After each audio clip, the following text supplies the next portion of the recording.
So welcome everybody to this panel as part of the Negotiating a New Normal Summit. This panel is on towards a new political ontology.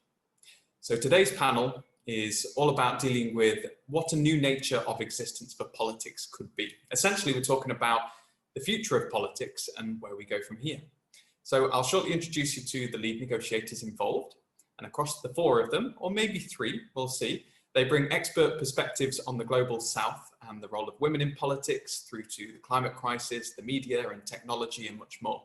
But this is your panel too, so the other people we have in the room will have oodles of time for you to get involved as well, asking your own questions, and you can write your comments and questions in the chat. And it's also really nice to know where in the world you are. So I'll start that here. Hola from Tabasco, Mexico. There we are. So let's do introductions, shall we? I will introduce each of the panelists, and what they're then going to do is tell us a passion that they have away from the world of work, just so we can get to know them a little bit better. So in alphabetical order, let's start with Chrislyn. So Chrisley Moore is one of the strongest voices coming out of the Caribbean. She's a former Minister of Justice for Trinidad and Tobago. She's also an advocate attorney with 25 years of expertise. In 2013, she formed a political party with the view of bringing transparent leadership that aims to be socially just and promote sustainable development to her home island of Tobago, and in her words, to give forgotten people a voice. Welcome, Christlyn. Hi, welcome. Thank you very much for inviting me. It's a pleasure to be here. Is this when you want me to say something about me? I would love you to tell us a passion that you have away from the world of work. All right, well, I have a 2-year-old. So she is an all-consuming passion. Her name is Danai, which means love everyone. And recently she doesn't seem to love me, but she does love ice cream and trying to ride a bike, and she does love my makeup. So that is my consuming passion outside of politics and outside of law. Glorious. I was going to ask you what her passion is, but it sounds like ice cream is the answer. Yes. So I should say at this point, we would go to Fiona, who we're hoping will join us very soon. So Fiona Matthews is somebody who runs the Earth Champions Foundation. So that's a charity conducting discovery programs internationally to find best practice and innovations for climate change. So hopefully Fiona will appear any moment now. But let's go to our next panelist, who is Makida Antoine-Cambridge, whose mother described her as a stubborn child. And she admits that that persisted into adulthood, and she's used it to great effect. When school said she couldn't study business, she went to the headmaster and successfully convinced him to let her. She ended up graduating as the most outstanding business student. She was the first person in her large family to get a degree, but when she graduated in information technology, the dot-com bubble burst and her peers abandoned the sector. Not Makida. She says God opened doors and she worked her way up until she was negotiating large-scale telecoms deals around the world, overcoming the many episodes of racism, sexism, and ageism she's had to face along the way. Then she was, until recently, Trinidad and Tobago's ambassador and permanent representative to the United Nations, Geneva, and she's the founder of a charity helping young women get into science and technology. Welcome, Makida. Wow, I think you've done your research. I've tried. Hi. Hi, Adam. It is a pleasure to be here. I think this conversation is necessary, timely, and relevant, and I feel honored to be able to share voices with these strong contributors today. Well, the last line of your introduction is my passion. Seeing girls join science, technology, engineering, and math. Now it's called STEAM, science, technology, engineering, art, and math. Because generally in my career, I'm the only woman in the meeting, the only woman in the conference, the only woman in the room. And I'm saying, why are we not here? We have so much to offer. And through my charity, Genesis the Movement, we started in 2013. I feel so proud because we launched, which is our Excellent Award program. And last year, we awarded 2 young ladies who are doing bachelor's in computing. And this year, we'll do 1 young lady and 1 young man. Now, even if my love is for women, sometimes we have to help the guys too, okay? So because of that, I've had friends come forward and they are also sponsoring for the most improved and the best performing young man. Because I think for our region, technology is so critical to leapfrog our development. And if you look at the global percentages of people of African descent in the fields of science and technology, they're really daunting and disappointing. So encouraging people to join this industry because we have a lot to offer is something that my blood just jumps whenever we talk about that topic. So definitely a passion of mine. Oh, that's wonderful. And there are themes there that we can get our teeth stuck into a little bit later on as well. So thank you for bringing them to us. And so our final panelist for now is Max Semenchuk, who is an organization innovator, product manager, and creative director, and much more, who's been an advisor to the Ministry of Digital Transformation of Ukraine, his home country. He's been a driving force behind several organizations and was founder and CEO of Fire Labs, an award-winning blockchain consulting and development company. And he's such a passionate advocate of decentralization that he implemented it at that company, resulting in him no longer being CEO. He's already got stuck into negotiating the new normal by co-initiating Impact UA in response to the pandemic. And we'll find out a bit more about that a little later. It's one of many, many organizations he has on the go. How many organizations are you working on at the moment, Max? I'm trying to not take more than 7 at once. Not more than 7, right? Okay. So as you can probably tell, I've been tearing my hair out trying to run one for the last 4 years. So in complete admiration. So welcome along, Max. Tell us about a passion you have away from the world of work. Thanks so much. Usually work is my passion. But if you like to know me from other side, I think travel and education innovation are also my interests. And also I love different extreme sports like skydiving or surfing, stuff like that. Wow. I don't know how you have time for that, but I'm in awe. Thank you so much. Okay, so I'm now going to ask our panelists 2 questions. And they're going to take all the time they want or need to give us their deepest thoughts on these 2 questions.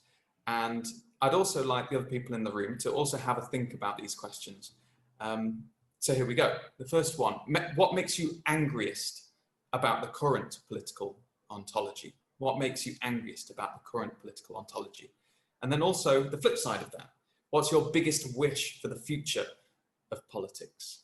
So we'll go to Christlyn first, if you would. Do you have any thoughts on what makes you angriest about the current political ontology? And what's your biggest wish for the future of politics? Thank you, Adam. What makes me angriest about the current political realities is that it does not serve anyone save and except the persons who hold the reins of power. It's more than anger, I feel. It's a deep disappointment that the people who are behind political movements, the foot soldiers, the persons at the grassroots level, the general populations really are oftentimes served quite accidentally by the politics of the day. It is only when they've managed to collide, oftentimes quite violently, as we've seen around the world, with the political establishment and the political elite, that change is brought to the table. So I feel a sense of great disappointment that the vehicle or the tool of politics does not deliver what it promises to do, which is really to be a distilled version of the population and to serve the population according to its greatest needs. That oftentimes is not achieved at all. This disappointment is magnified when I consider that if general populations are not served, then marginalized communities are even worse off. And by marginalized communities, I mean communities that include women, indigenous people, and persons who do not identify as cisgender, children and the elderly as well. Vulnerable populations are generally poorly served by the current political ontology. So these matters are a great disappointment to me. what do I want to see for the future? I would like to see a more responsive government. And when I say a responsive government, a greater connectivity between the persons who are served on a day-to-day basis by government and leaders. What this would look like is a more organic integration of grassroots organizations. It would look like more participation from marginalized groups and, in fact, pointed attention to these groups, not simply legislating on their behalf almost by accident. It would look like policy.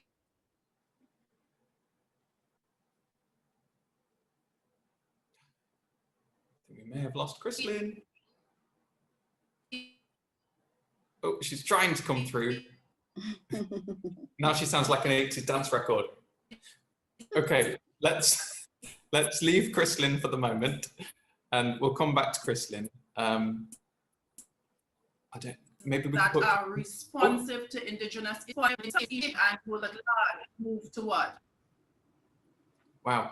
Negotiating the new normal means also negotiating technology in this world of online events. Chrislyn, we lost you for about, I don't know, 15, 20 seconds. If it's not too much of a pain, would you be able to rewind? Yes, go ahead.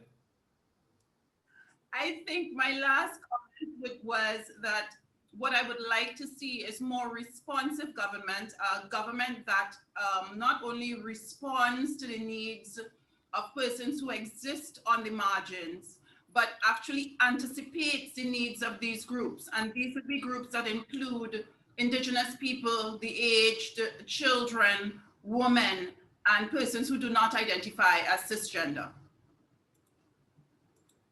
Thank you. Thank you for repeating that for us. Much appreciated. And you've actually kind of answered one of the questions I had in line to ask you. So it shows that I'm on the right page with what it is that you'd like to communicate today, which is wonderful. So let's go to Makida, and I understand you've got something prepared for us. So we're privileged to hear that. So go ahead. Well, it is not much different to what we discussed the last time around. But what irks me is the lack of accountability. Democracy is of the people, for the people, by the people. Is that the right quotation? And I think our leaders must understand that we put them there to manage on our behalf. So whatever you've sold in your manifesto or your development plan or your strategic development plan, you are supposed to give an account to us.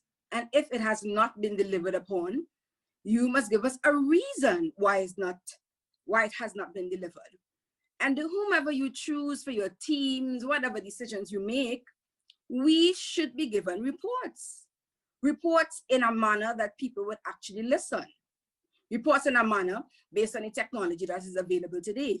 So for me, the lack of accountability is probably one of the biggest issues for me. And that is coupled with the nepotism and the corruption and the gutter politics. Because if you're not accountable to us, then you can use all the different excuses and propaganda and different tools to misalign and misdirect the population rather than have them asking, okay, was this project delivered? What was the cost of it? How many children are actually benefiting from it? Was it effectively done? Can we learn from it? Are we going to try it on another county, another constituency? So I think that level of accountability is important because we as citizens benefit. Because, I mean, I come from the business world, so of course I bring that into the world of diplomacy and politics, and that you must be accountable to us. And yes, we vote you out in 5 years or 4 years or whatever our constitution says, but it's not enough that we only vote you out at that 4 or 5 year period. You should be held accountable throughout your entire years of reign. What would I like to see? I actually wrote down a statement here. I would like to see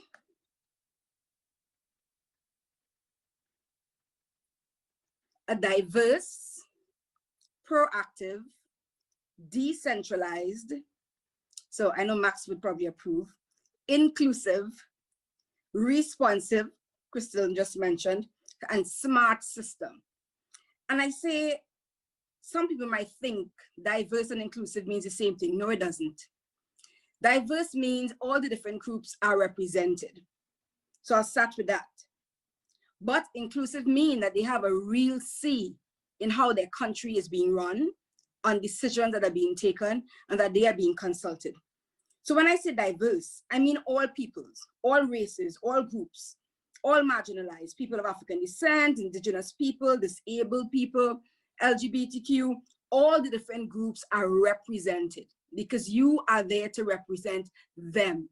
You're not there to fill your pockets and do what you feel to do. Then you should have been an entrepreneur and do your own business. So I think all races must be represented, all groups must be represented. And like the late US Supreme Court Justice Ruth Bader Ginsburg said, I would like to see more women. Women belong in all spaces where decisions are being made.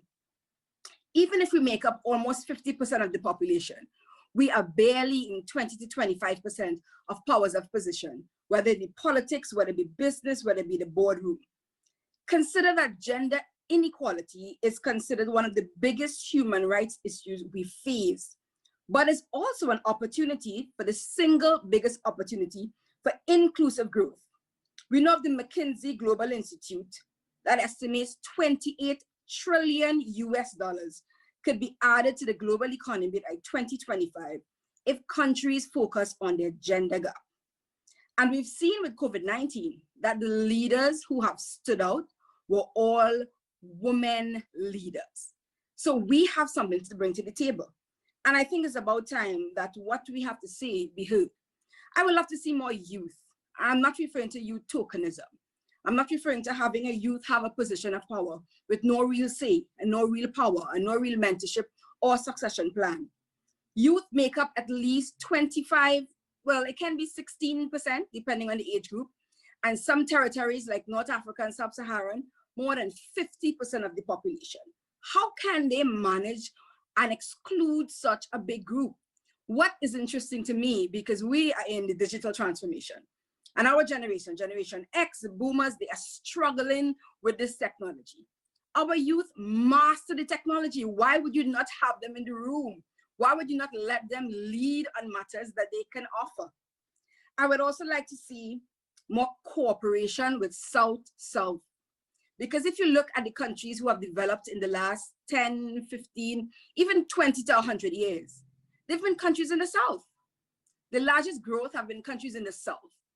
So we have bigger brothers and sisters, some of them are small states like Singapore, that we can collaborate on, even a lot of African countries whose growth rate almost are double figures, that we need to partner with, look for new partnerships and look for new ways of growing. I would like to see the media strengthen our democracy and not necessarily meet the needs of the special interest group, that they seek the needs of people, the democracy that they're there to protect. They are one of the arms. I would like to see resources allocated. A lot of smaller and developing countries do not have money sometimes, given my experience at the multilateral level, to send a delegation, or may not have people with expertise in those areas, depending on what is being negotiated. I would like to see resources being allocated to assist these developing countries so they can be better prepared to deal with any issue that impacts their people. I would like to see better stakeholder management, having the right people in the room, whether it be academic, private sector, public sector, practitioners, think tanks, civil society. And we've seen that at the UN, they have moved from the Millennium Development Goals to the Sustainable Development Goals. And in that, they introduced and included private sector, academia, and all these different groups, because you understand they have something to bring to the table. And lastly, I would like to see a responsive system. And that responsive system should be based on technology that can increase our efficiencies, that can highlight corruption, that can protect our resources, and one that allows our people to replace our leaders if they are not functioning, even within a shorter time period that they have been allocated for. Because it should be of the people, for the people, by the people. I thank you. Magnificent. Thank you so much, Makida. I feel like I've got a really clear picture of how Makida's future politics looks. Thank you. And there's so much overlap there as well with what Christlyn has already said, and like decentralization, which is something that I'll be asking Max about a bit later, and also with Fiona, who may appear at some point, regarding the future of media too. So a lot to draw upon there. So let's go to Max then. Hi Heinrich, and hello to Victoria, who has just joined us as well. Just for your benefit, the two questions I'm initially posing to our panelists are: what makes you angriest about the current political ontology? And what's your biggest wish for the future of politics? So over to you, Max. What are your thoughts? Thanks so much. Yeah, so I'm feeling quite new to the political scene, to be honest, compared to Makida or Christlyn. I'm working in the government for almost like 3 months, and before that I was quite a skeptic on the politics and governance overall that we have here in Ukraine. My perspective changed, though. My initial disappointment was going from my previous experience. As I was working in the startup sphere for more than 10 years, seeing how innovation can quickly go and change things, and seeing how policies can be developed for years in the country and still don't work. Mm. So I think it comes from the no ability for foreseeing, reacting, and engagement of the communities. We could see something like that during the COVID pandemic. Like in Ukraine, we experienced like lack of coordination. I think not only here, but at some moment I was really worried about the future of the country, where we had no plan, where everything was unclear. And I think it's just a part of the system we have now, and as they are evolving over time, we can get to better results.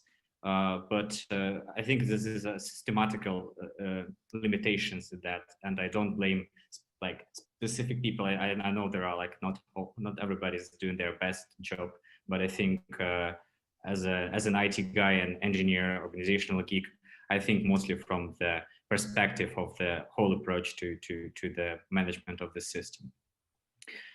And so what can be improved, what we can bring here? Here I would like to strongly support the previous speakers about the equality and inclusion being one of the most important features of the sustainable systems. My perspective is more of the like techie decentralization. I look into concepts like multi-stakeholder capitalism as potential ways to solve it. Though most of these ideas are like developing now, and we can't say that we have countrywide experiments we can follow. Though we try that on a smaller scale, as Adam mentioned. I had a company where we practiced it for a few years. The framework called Holacracy that gave everybody voice and ability to influence the situation where the company had it. But we ran into almost the same situation as we have in the country. Most people didn't care and weren't ready to sacrifice their leisure, their free time, go under all the needed education just to be able and to influence and know how the system works. But still, it led to greater satisfaction to other people who could do that, and the transparency and empowerment was quite inspiring. And with those ideas, I started to research further on how, what we can do on the greater scale. The next object we researched was networks, blockchain networks like Ethereum or Bitcoin, how people make decisions there.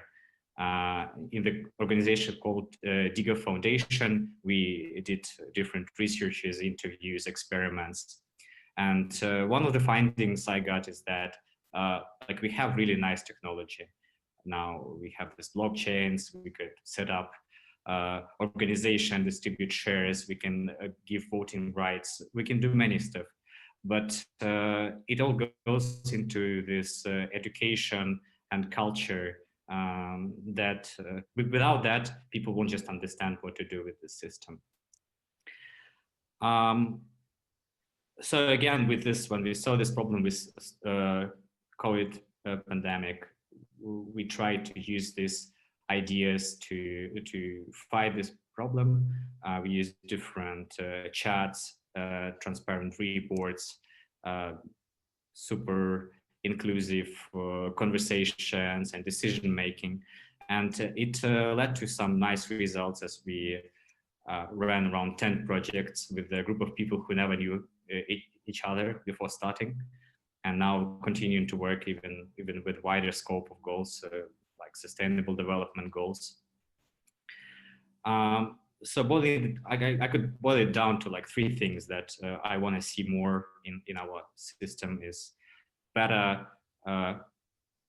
product design ideas and policy design ideas to better fit the market. So that would include a nice perspective and planning and community participation in that, and as well as a nice amount of decentralization.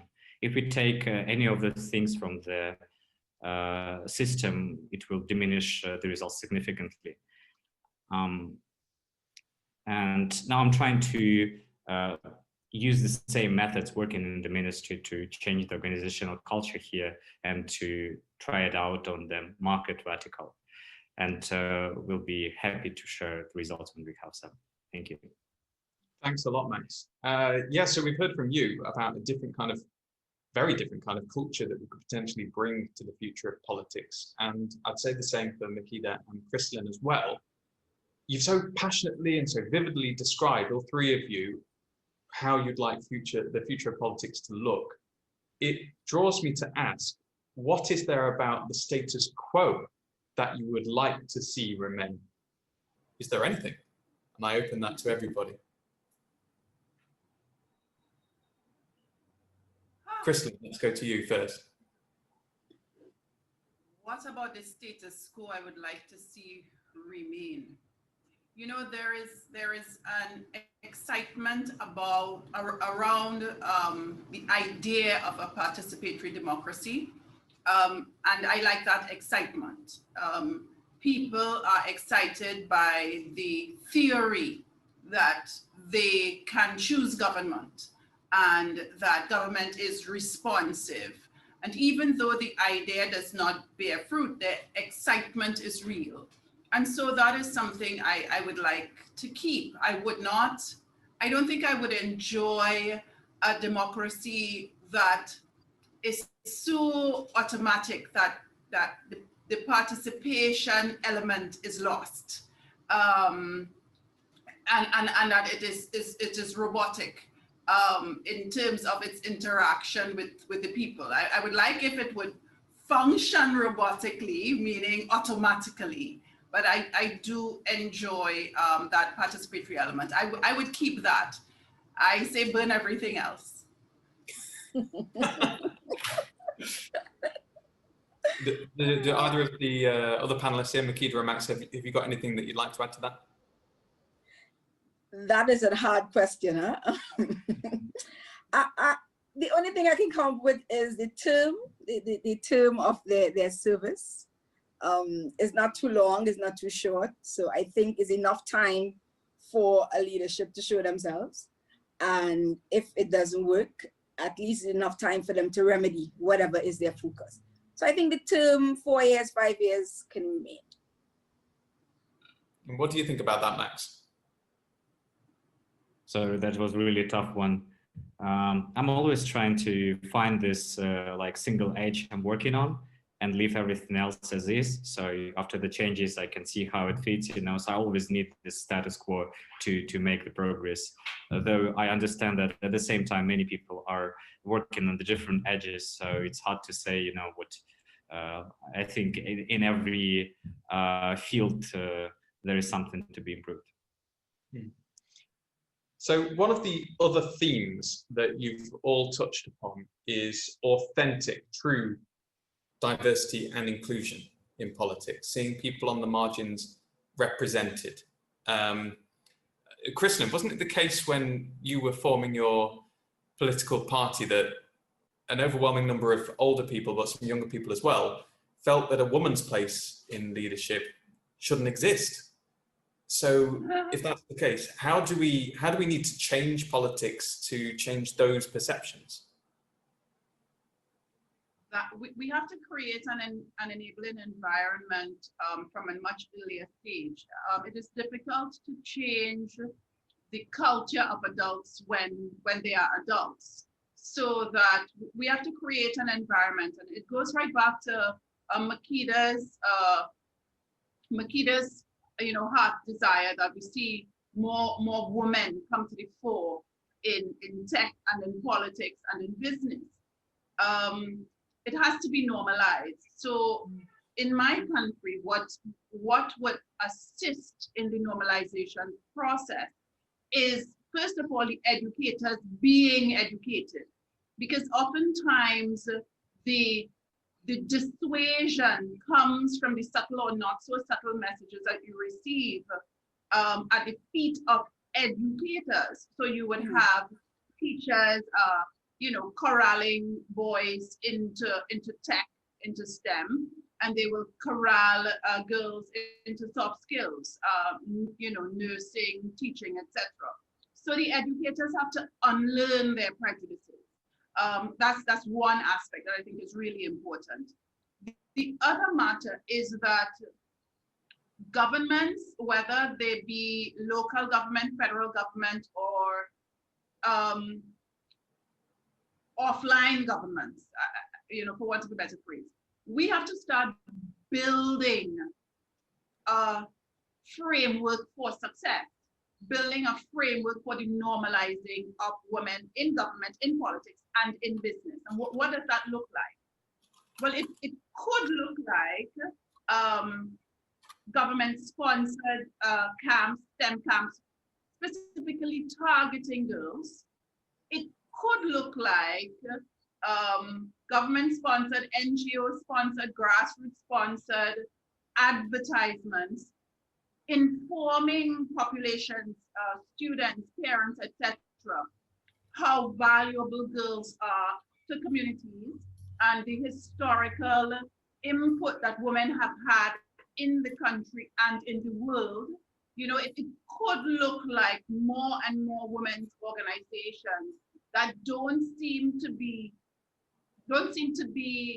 giving charity or giving alms, but really providing a ladder for these girls to climb on. So those are things that need to be built by various sectors of the society. Yeah, Makida, I know you've talked in the past about, well, first of all, your passion, which is seeing young women get into science and technology and maths and those kinds of subjects and not being corralled into doing the more traditional areas of work like nursing, like Christlyn said, for example. This must sound like music to your ears, what Christlyn is suggesting then. It is, but I think Trinidad and Tobago is a fantastic and unique society. So I started a political organization for young people to get into politics, because I sensed that I came back home, I was living in Jamaica at the time, and I remember when I lived in Jamaica, I would be invited to all these political meetings as a professional. Now in my home country, that's not normal. Our professional sector hardly mingles with politics. It's almost like, okay, grassroots, politicians, professionals. They do not run in the same circles. And in Jamaica, a number of the professionals were in the political party, offering advice as think tanks, advisors, and I felt we need something like that back home. I came back home and we started an organization called Heliconia with that intention, that to create an avenue for those who are not connected via through family or whatever means that you get into politics generally. We wanted to have the average young person with a passion for love for Trinidad and Tobago come into politics and make a difference. And I was a woman, and I started this thing, And I came to be known as the Heliconia girl.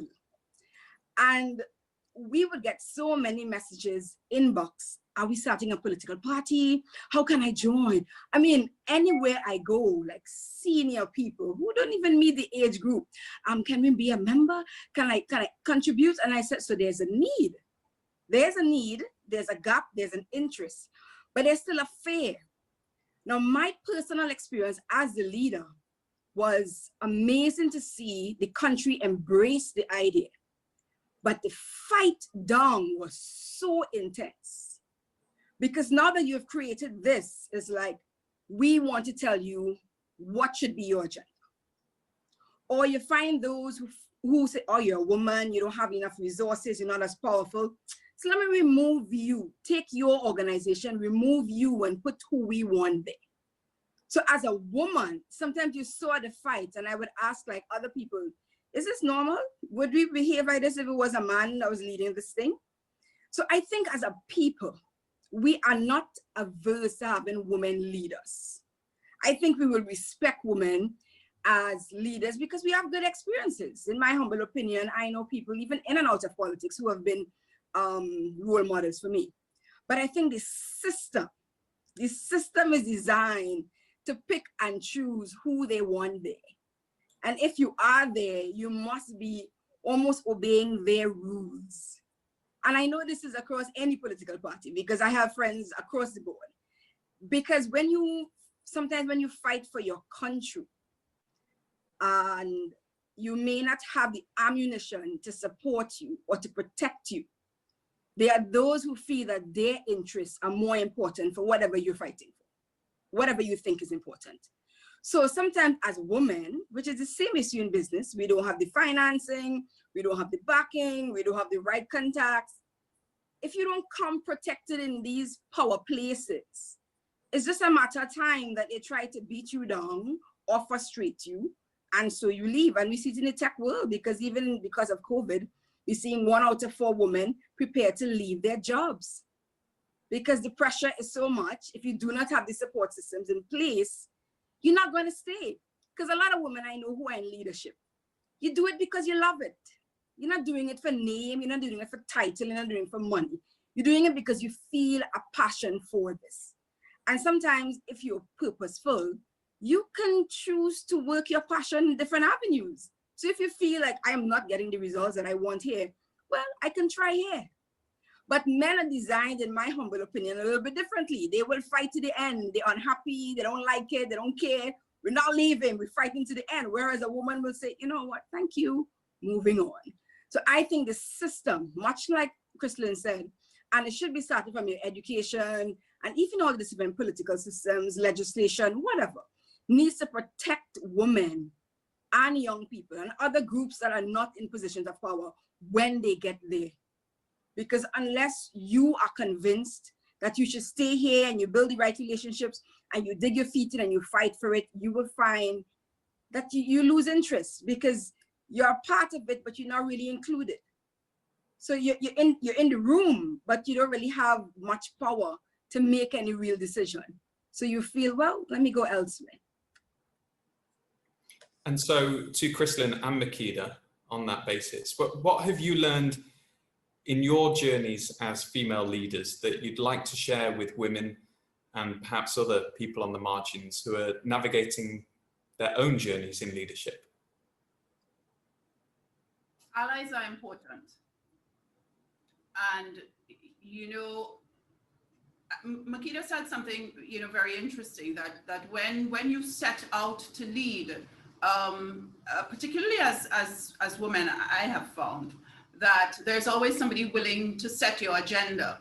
But I have also found that there are also people who are willing, non-females, who are willing to support your agenda. I think if you set out to lead, it is your business to find allies, to attract allies, no matter what they look like. And I think those allies can offer significant protection for your burgeoning idea, burgeoning business, burgeoning political movement, whatever it is. Not necessarily allies in your physical space. Sometimes you need alliances of ideas. Sometimes you need financial allies, but it is up to the leader to critically examine what is the support that he or she needs and to actively go looking for that support. The other thing I would say is you cannot expect in one cycle to bring about change. I mean, yes, I know there is the whole idea of revolutionary change, but generally speaking, leadership is a relay. And what you do is you run a good, strong leg and you empower the team to run another part of it. Ultimately, many leaders don't see the fruition of their entire dream. They are lucky to see part of it. Mm-hmm. So if that theory is true, then what you have to concentrate on is one, building a strong team and running a strong leg. That requires some single-minded focus. So that's another method I have found that is important, because there are always going to be detractors, naysayers, no different from any other business or organization or field of endeavor. I have found as well that listening, reminding yourself of the vision is critical, because as Makeda says, when others in the sphere try to interrupt the vision, it's important that you remember what your initial message is. However, it is equally important to conduct some analysis and some benchmarking and ask yourself along the journey if the vision continues to be relevant, if the vision is optimized, if it ought to be abandoned, or if it ought to be married with something else. That is that ability to stay light and to be able to transform when need be, I find is invaluable if you are charting a new course. Of course, wrapped up in that is the ability to go to the people who you lead and to say, look, having considered new information, having, had a mature conversation with this concept, I now believe the concept to be flawed or to be incomplete, and this is how I suggest that we pivot. Those are some of the things that I find important if you are going to provide honest leadership that stays the course and that continues to inspire even when it is time to move the baton to someone else. Makida, is you'd like to add? Yes, I agree a lot with what Christlyn said. I actually like what she said. Politics, leadership is a relay. That's a nice one. For me, it's a little bit different, because I think it's important to understand life is your journey. And in your journey, you have different vehicles. But I think as a woman, if you are true to your purpose, you will have to choose different vehicles to fulfill your purpose. And I totally agree with running a strong leg, because my personal opinion is leadership is about creating leaders, not followers. So if I have learned from you and then I go and build and create, and you have learned from me and you go and build and create, then the world is a better place, rather than having leaders with die-hard followers who are not intent on creating and innovating. So for me, I think choosing your vehicle as a woman is important, and set your own goals. Whether timelines, whether it's tangible goals, set your goals. And you only leave when you have completed your goal. But it's important to know when to leave as well, because I don't want to be in an expired season.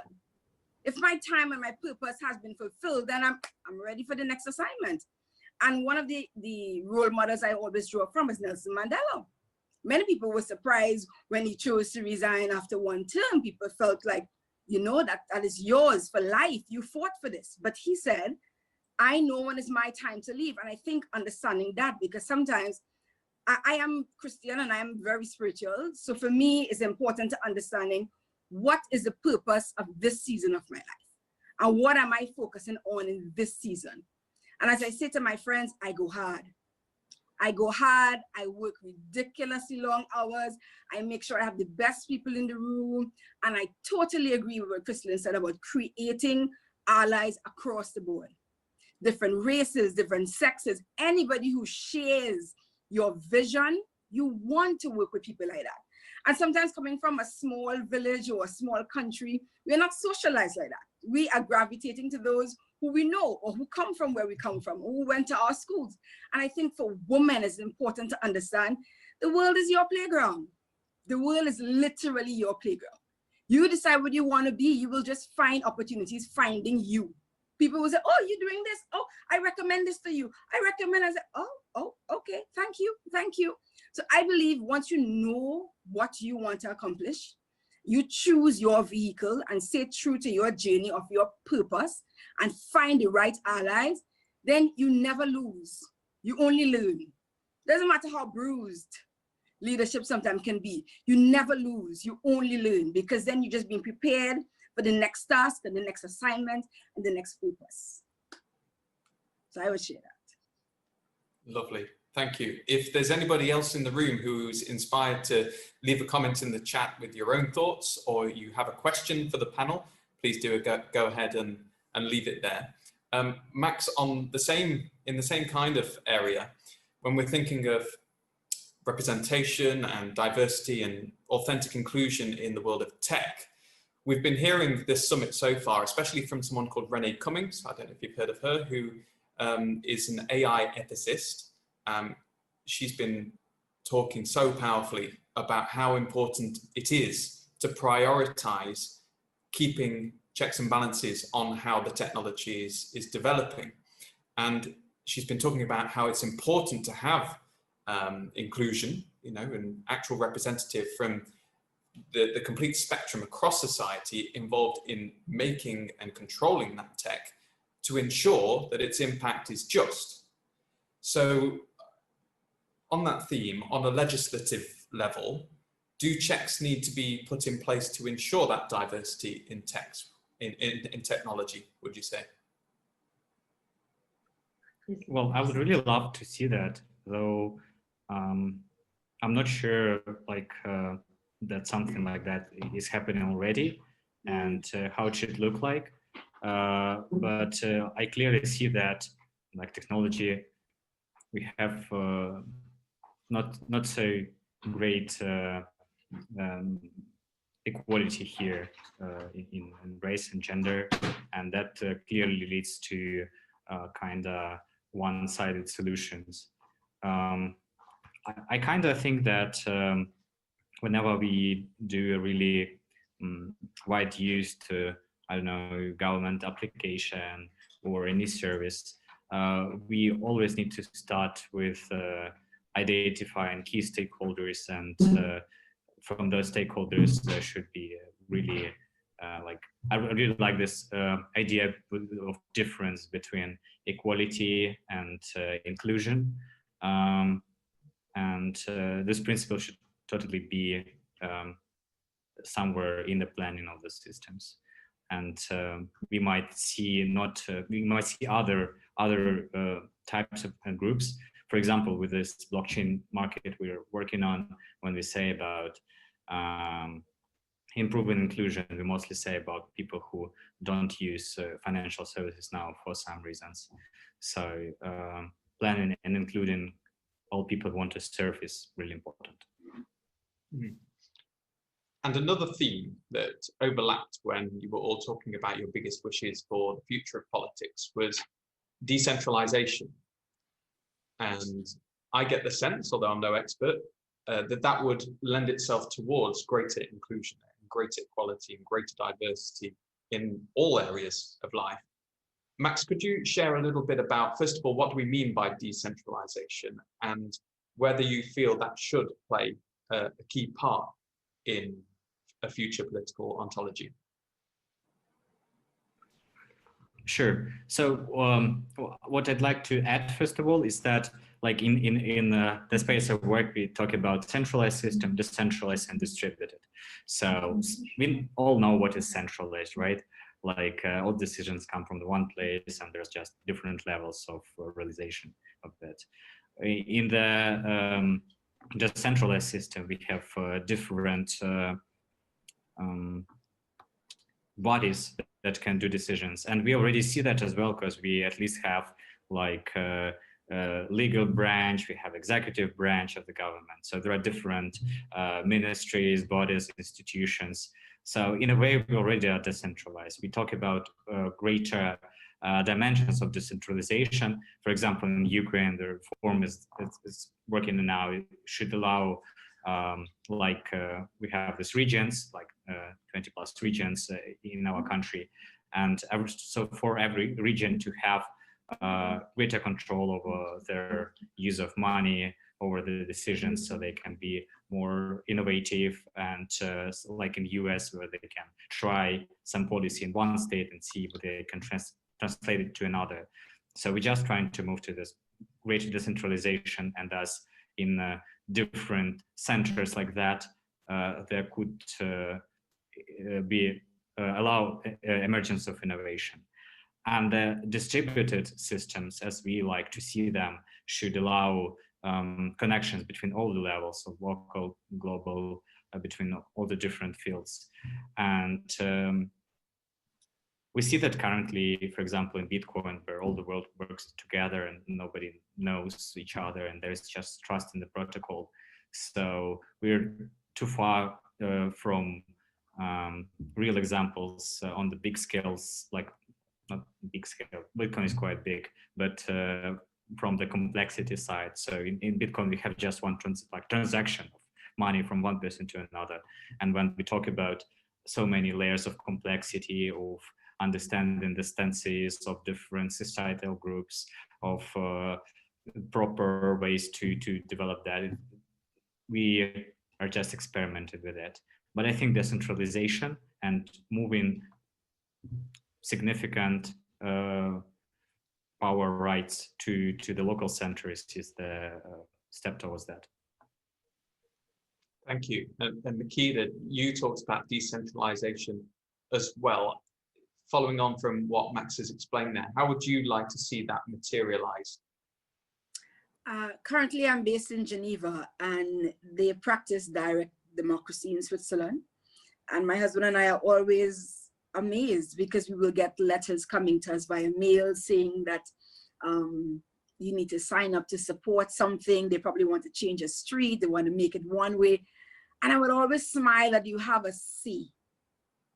I'm sure it probably is intense. It probably takes more organization to happen. But then the final decision that's made is one that you're not going to have a protest, or you're going to have somebody writing your elected officials.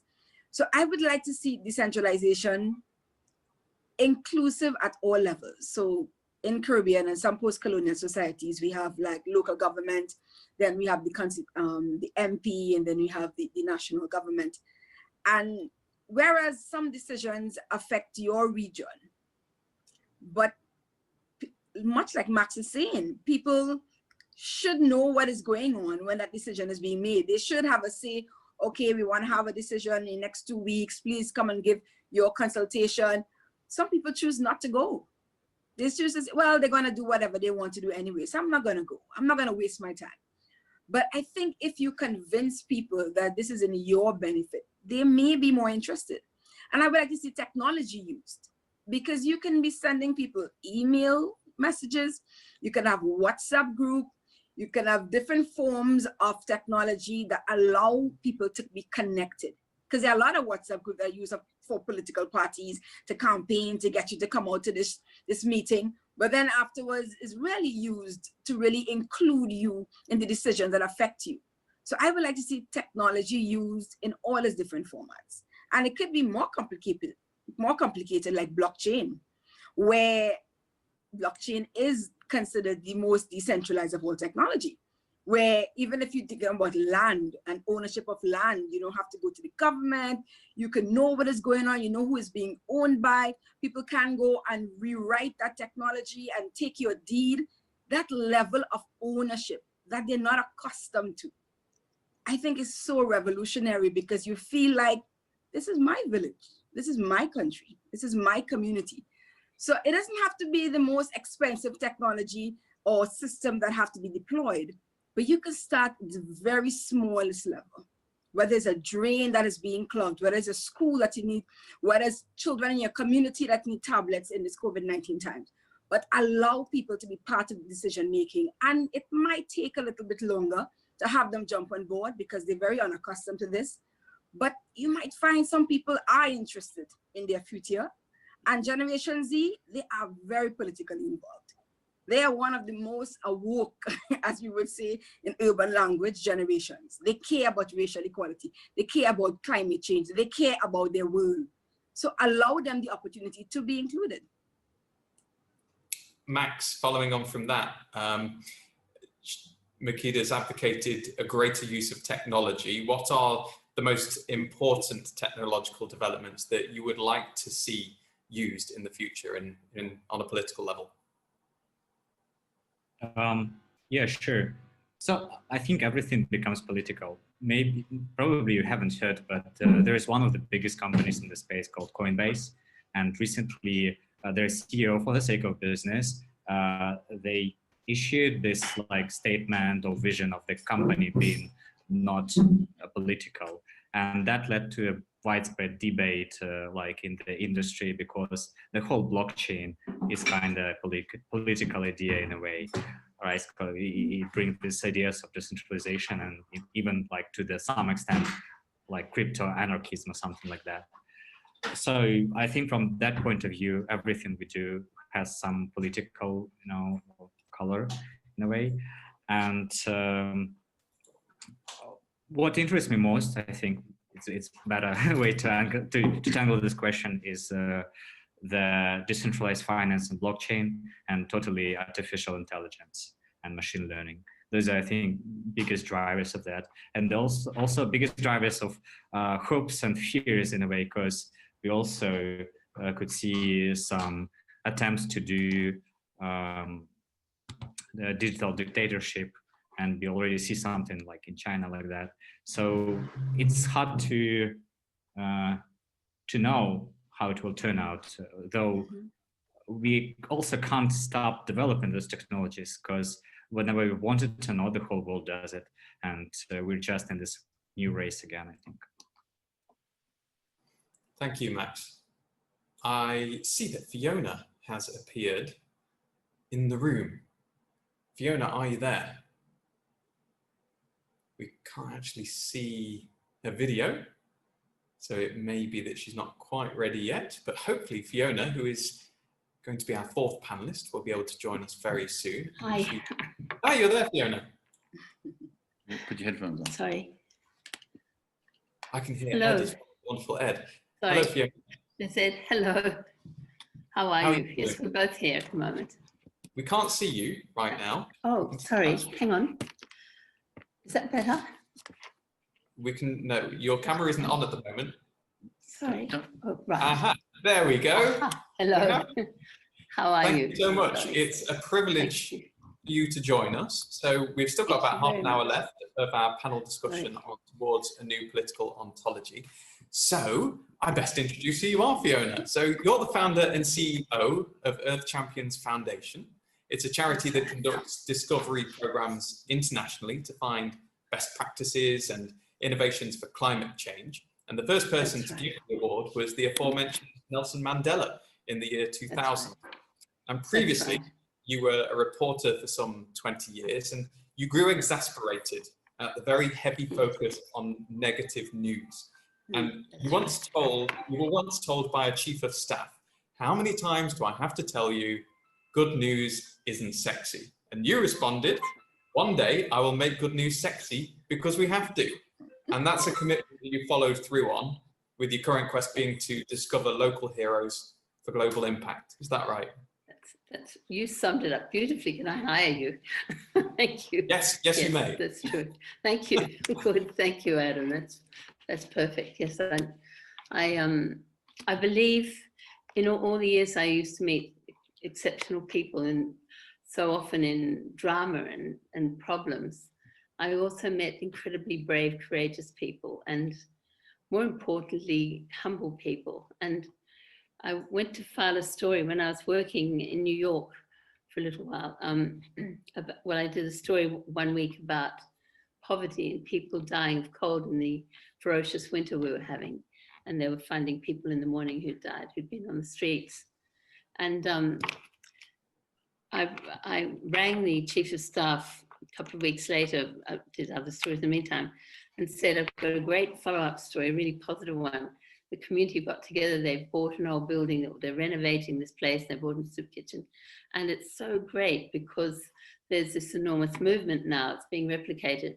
And he yelled over the top and said, Fiona, how often do I have to tell you good news isn't sexy? And I said, I promise it will be, it has to be, because so many people at night go to bed thinking it's the end of the world. All we seem to do is give drama. And years later, that followed up with a conversation I had with my son when I was attending a conference at the UN on sustainable development in 1997. And Ben rang to say that a dear friend of his had suicided and they'd found her body at the bottom of a cliff. And I was crying and it was 4 o'clock in the morning. I said, Ben, why would she do it? And he said, she'd left a note for her parents saying she could see no one she wanted to be. She couldn't see how she'd be anything. And I said, Ben, there's a great young woman today that got a standing ovation from India for what she'd done for animals. And that could have been Nari, who wanted to be a vet. Ben yelled into the phone, don't you get it, Mum?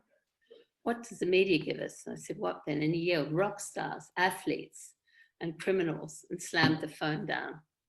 And I was so distressed by that. And I, that night, ran across to Kinko's and wrote the best letter of my life, saying Australia's about to spend billions of dollars on yet another Olympics, shaving a second off a run and half an inch off a jump.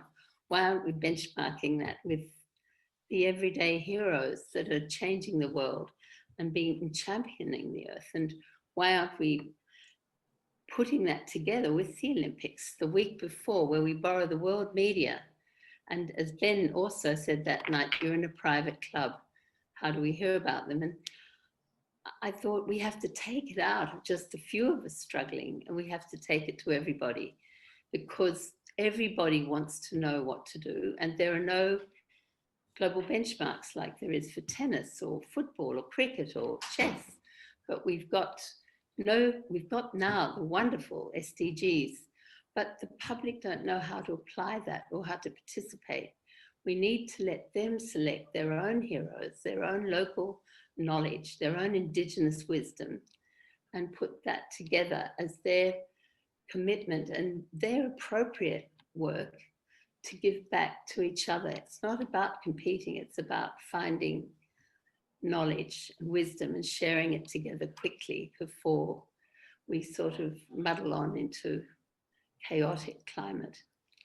So that's, we've now, after the fantastic launch, which we're very blessed to have Nelson Mandela give the very first award, which was to a young 17-year-old girl who'd saved the last stand of 800-year-old forests, Jarrah forests.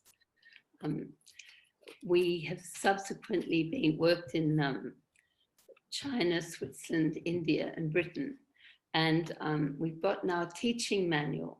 So any city or community that want to run this discovery of their own knowledge from the grassroots up, and business and government, but most of all, it's from the people.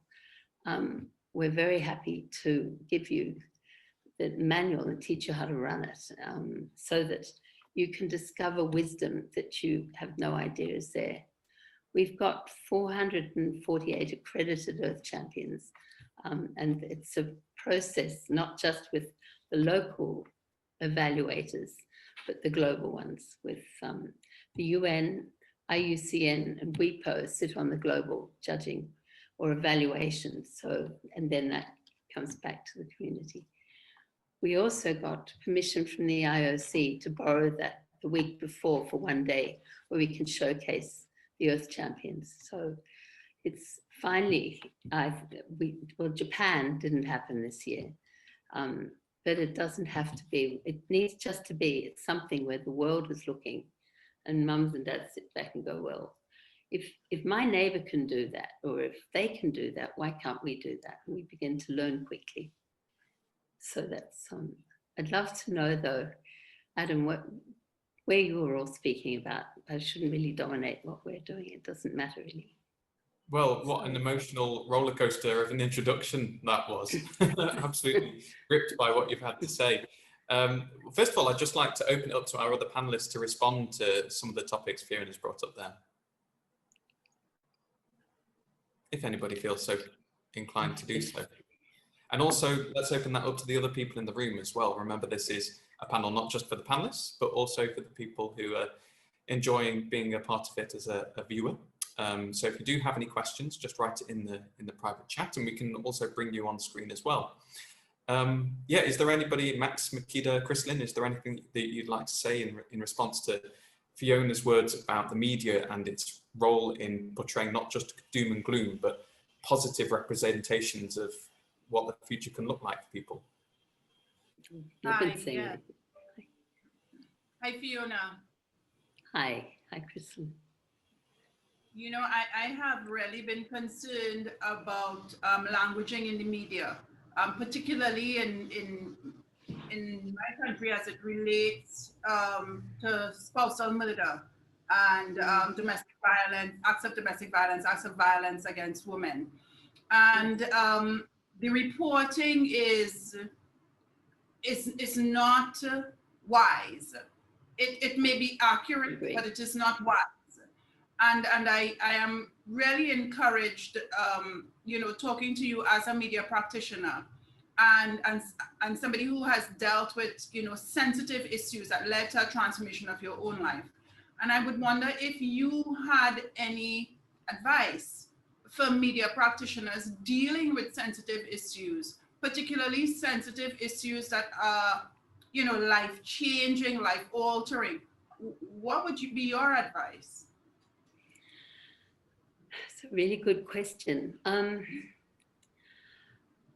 Well, a reporter I admired enormously, and she was teaching us at one stage, said, never prejudge a story, no matter what research you've done, because you have to listen deeply to the people. And don't tell the public how to feel. You ask the public how, whoever you're interviewing, how they feel. And before Fox News came along, which tells everyone how they're meant to feel, I don't know if you've got Fox or seen Fox News that actually says, the shock jocks often say, you're going to be angry about this, I'm furious about this, and then they tell the public thinking, I'm going to be angry. You have to be impartial, but listen deeply. And I think most of all, you need to hopefully work for a proprietor or organization that has really stated clear ethics about, you know, impartiality.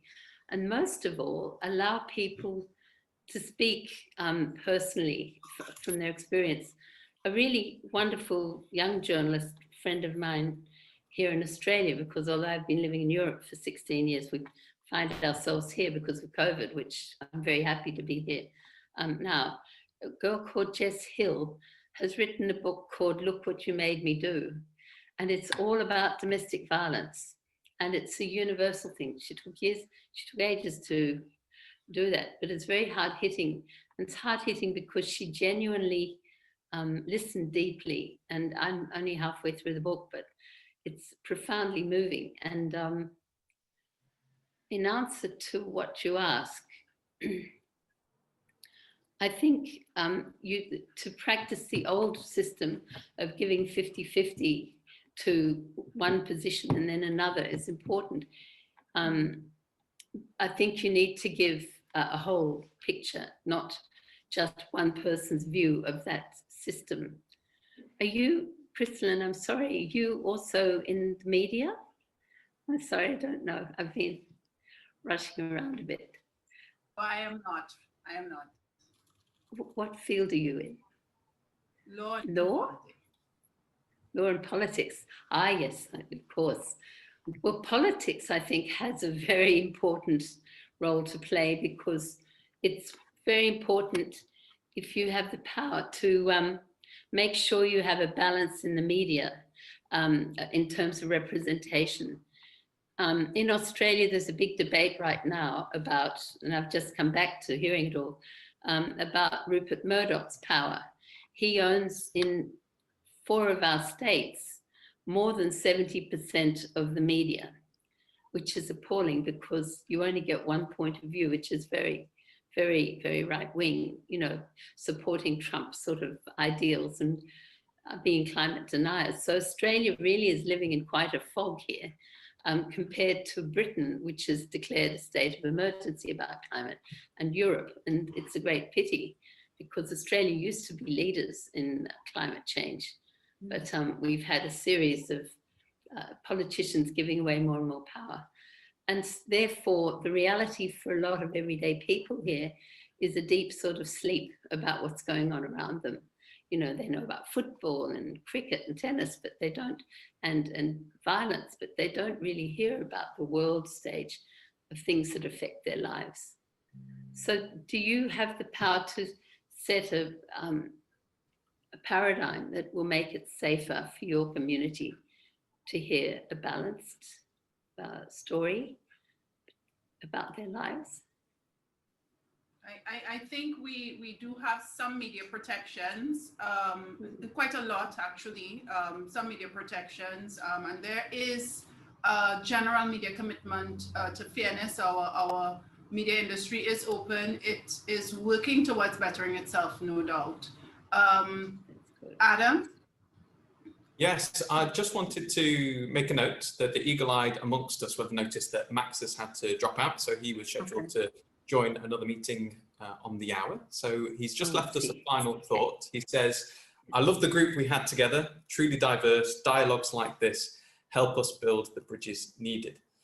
Fiona, you asked the question, what have we been talking about so far? Well, we've touched on a variety of topics, a lot about in terms of inclusion, authentic inclusion in politics, as we discuss this topic of working towards a new political ontology and what we want the future of politics to look like. And also the role of technology and how decentralization should play a part in moving forwards politically as well. And I really feel, Fiona, it's a golden opportunity now for us to talk about the climate crisis as well, which is another area of expertise, of course, for you, because it affects everything. It's got to the point now where with the fires and the floods and the hurricanes we've seen again this year, it's undeniable evidence that it isn't a far off worry, it's here, and the impacts are only going to get more brutal. So thinking about the many environmental projects that you've covered over the past couple of decades now, isn't it? How much more proactively engaged does politics need to be with such initiatives? Massively more, actually. There are nations that are way ahead. And for some reason, this is why I think we need to have a global sense of family and understanding so we can learn quickly from each other. There's some fantastic initiatives. For example, Costa Rica has 98% renewable energy, and yet they're a developing nation, and they've got 95% literacy. And yet up north, America, I don't even dare to guess how much renewable energy. I think some of the businesses and the states are trying to catch up, but they're dropping way behind, as is Australia, unfortunately. But then Norway, Sweden, Denmark, even at times Britain, you know, last summer, I think Britain ran for 3 weeks on 100% renewable energy, which was mostly wind. So that's reassuring that some countries are moving rapidly, but that's not all that we have to do. I don't think a lot of people who are just getting by and making, you know, they come home, they're tired, they've got their kids and family, they don't want to think about it, but the business world and the government need to somehow bring home a very important message. I think that every mouthful of food we have is from the environment. Every breath of air is from the environment. We are the environment. Without safe water and clean air, and food, no business runs. So our chairman, Chris Partico, sometimes says it to businessmen, the economy is a fully owned subsidiary of the environment, not the other way around. Because the business world have made environment over there, and initially it was about 5% interest of business. They need to swing that back and say, you know, without the environment being healthy, there's no business, none. And I don't think a lot of mums and dads have quite got that yet. Children are beginning to learn. When we ran a program in Hong Kong, we had truly, really children in schools believing that food came only from shops. And so we used to have expeditions out to islands and showing them, you know, taking them for the day. They realized fish came from the sea and things. But some children, they live in high-rise, and they go from high-rise apartments into the high-rise schools and then backwards and forwards. This is, you know, there's a lot of learning to reconnect to our natural world, I think. So I do believe there's tremendous breakthroughs happening, but we've got to interconnect. And if you've got a visionary government, they'll begin to maybe even partner across boundaries and say, can we share knowledge? Because then we'll all learn quicker. Until we get a way of discovery together where we share it. And so that's perhaps an Olympiad for the Earth would help. Because I've used to watch my sons, and they'd be playing football or tennis, and you'd see even the parents going, come on, you know, let's go. And I'm sitting back thinking, how do we make the environment that exciting? How do we make someone who champions nature considered to be as exciting as that footballer over there or something, you know? And somehow we've got to do that quite soon. Change the idea of role models, of heroes for children. So. Well, my background's in sports broadcasting. I'm a football, tennis commentator and worked on the Olympics as well. So if there was an environment Olympiad, I'm there. I'm commentating on that. Oh, good. Okay. But you talked about interconnection. You talked about interconnection there. That is crucial. I'd love to bring in Makida here with her experience as not only being an ambassador to the UN in Geneva, but also as an ambassador to Italy and Austria as well, starting in 2017. Wow. What kind of insight can you give us about, in the current climate, in political climate, how that interconnection is going? Is the dialogue flowing on this subject effectively or not between nations? And what have you learned about how we move forwards in that regard? Especially considering the socio-economic challenges that we see given the global divide of the global north and the global south. So thank you again, Adam, and welcome, Fiona. If I may just give one note to Fiona before I answer your question on how we've been partnering on issues of climate change. There's an African saying that says, until the lion has his own storyteller, the hunter will always have the best stories. So I'm totally impressed by your initiative to push for good news.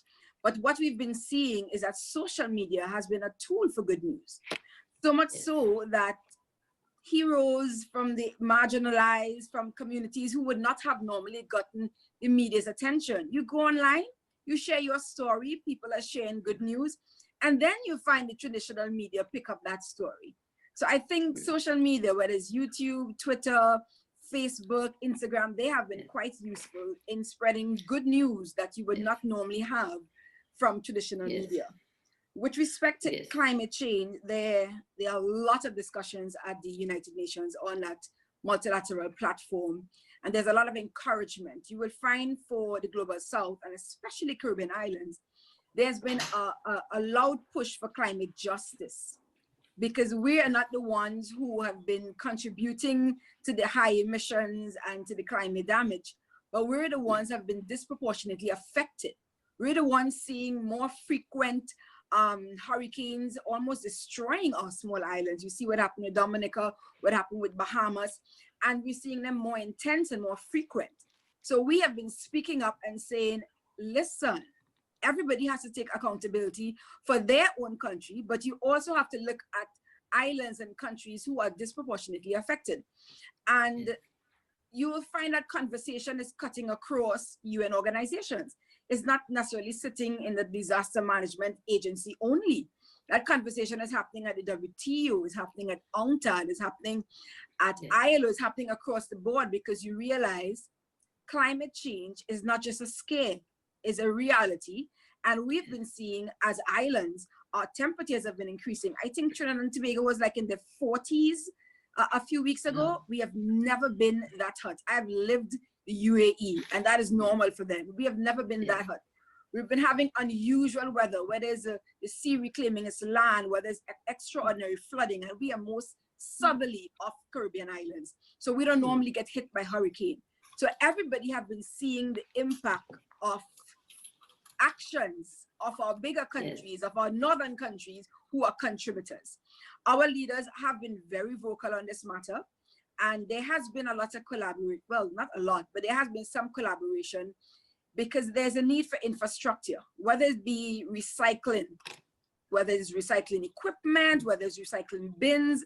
There's a need for public-private partnerships. People need to understand these things cost money. And if the government is focusing on a different criteria and their priorities, then that money has to come from somewhere. There needs to be a funding and an opportunity, so countries who have been affected, they can ideally prepare their citizens. But one of the things we've been doing, because I think one of the initiatives we've been introducing, even the LED lights in Trinidad, encouraging people, because we have oil and gas, so our price of electricity is cheaper. People may not be understanding that the more you use, the more you damage the earth. But the collaboration is to encourage people in renewable sources of energy. So whether it's solar energy, whether it's wind energy, and because we may be able to do that because we have sun, we partner with other territories who have been doing it successfully. And what did it cost? Generally, that initial outlay is quite expensive. And how do you offset that to encourage citizens to come on board?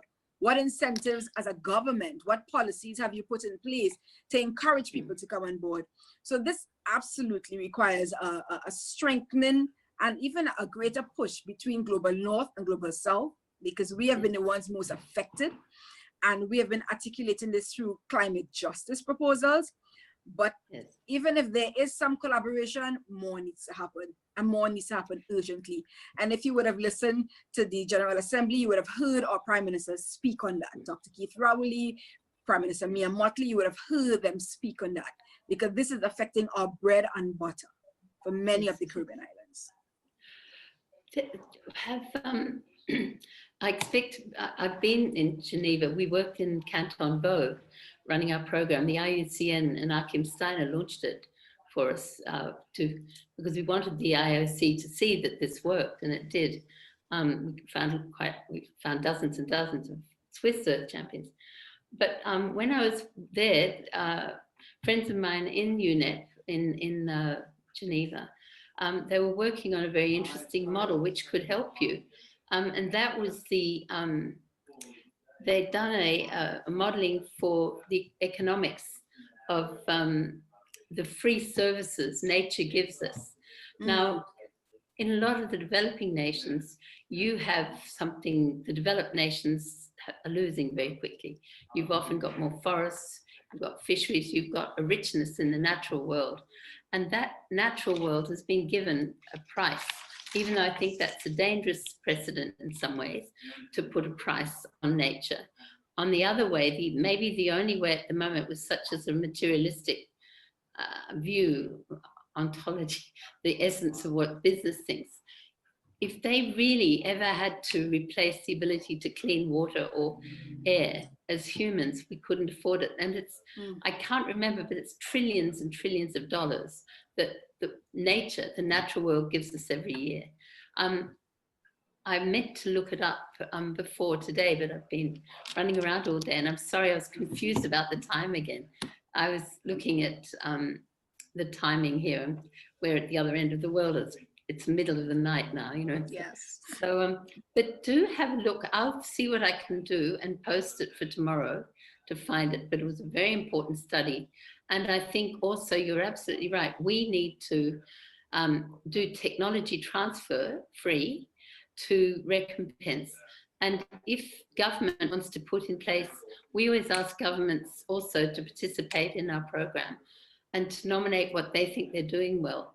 And one of the things that actually Australia did years ago, before we got this sort of smog of Murdoch now, was the government here allowed people to get discounted solar panels on their houses, and they gave them over a 4 or 5 year period.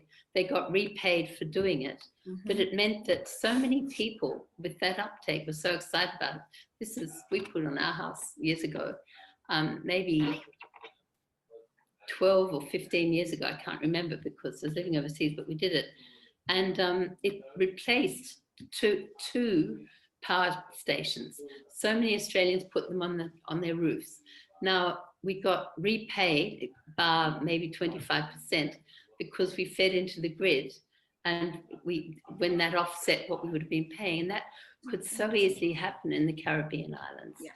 If you're looking at other sources of energy, it's now cheaper. Solar and wind is cheaper than coal. Yes. And so you're in a winning situation, and it would be a great initiative to do that. But there's the important impact is the impact the developed world is having on the developing, and particularly island states. I totally agree. And I don't know, I know that in New Zealand, they've agreed to take many of the Pacific Islanders if their homes continue to get swamped, which is really important. And I think Australia has to take a stand on that, because right now we're being terrible on climate initiatives. I don't know in the Caribbean what your policy is on climate change. Is it progressive, or are you still looking to run mostly on coal and oil still? No. Sorry, if I can just jump in there for a second. We've literally only got about 1.5 minutes remaining. Okay. So do give us a quick response, Okay. Makida, but then we'll have to wrap up. Do give us a quick response on that. Question, okay. Yes, it is progressive. So I think Barbados has solar energy. Trinidad and Tobago, we still use oil and gas because we have oil and gas. That is the main source of revenue, but it is quite progressive where you can get tax rebates if you invest in solar. And there are different opportunities encouraging people to be more mindful, whether it's recycling, whether it's using plastics. There are more initiatives pushing people in that direction. Fantastic. Thank you. Yes, thank you. So we have reached the end of this panel. At the start, I was thinking, oh, we may only be down to 3 and then 2 panelists. We might not be able to reach the end of the time, but we've got so much more we could have covered. And you mentioned New Zealand there as well, and it's worth recognising that over the weekend, Jacinda Ardern has celebrated an emphatic re-election as Prime Minister of New Zealand. I would have loved to have got your reaction to that, especially given the new narrative she's put on, a new way of doing politics. And you know, especially when you think about how she's altered the narrative around motherhood, giving birth during her tenure as Prime Minister, and even taking a baby to the UN Assembly. Breastfeeding. We'll have to have another panel discussion, like the second part of this one, I think, so that we can continue with all topics, because I would have loved to have heard what you think that she's showing the world about a new way of doing politics. She's got a human face. She's being a woman, and she's being proud of it, and she's just standing up going, you know, this is life. She's authentic. She is. She's amazing. And sorely needed as well at this time, especially with what's going on in the US at the moment, in a few weeks with the election there and the great contrast in style. It's been a breath of fresh air. Okay, so it leaves me with just time to say thank you so much to our panelists, to Makida, to Christlyn, to Fiona, and also to Max, who was here earlier. Thank you for sharing so many important things on the importance of grassroots, on the importance of making sure that women are empowered to be represented and included authentically and lead in many areas of politics going forwards. Also in the importance of technology going forwards, the mention of decentralized systems and making sure that everybody is included in decision making going forwards.